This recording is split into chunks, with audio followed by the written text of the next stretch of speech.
TV3, Acadiana's news channel at 6.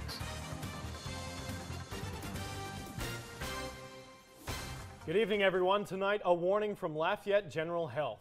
University hospital and clinics will close if lawmakers can't come up with a solution to the state budget crisis. Now, last week, lawmakers failed to close an estimated $1 billion budget gap. Lafayette General Health has a public-private partnership with the state to run UHC. But if the state funding is cut, Lafayette General will not uphold its contract and will return UHC to the state. As Josh Minnie reports, that would have a big impact on health care here in Acadiana.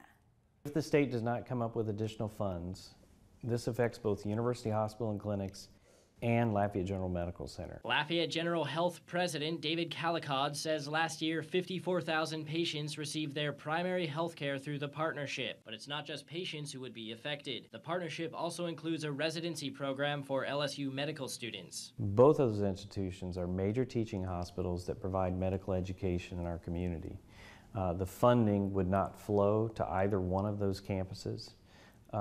And that funding would be a reduction of $40 to $50 million in revenue that helps pay for the care of folks that can't afford to pay for their care, but also pays for the LSU faculty and the LSU services that are provided here in our community. Lafayette General Health President David Calicod remains hopeful that legislators during the regular and potential second session will find the wherewithal and revenue to fill the gap. When the state cuts $1, it actually cuts $3 of funding from Lafayette General and from other healthcare providers. And that loss will mean a major economic disruption in Acadiana. If we experience scorched earth, which I hope we don't experience scorched earth, it could be 800 to 1,000 employees affected within Lafayette General Health. In Lafayette, Josh Minnie, KTC TV3. Meanwhile, at the Capitol,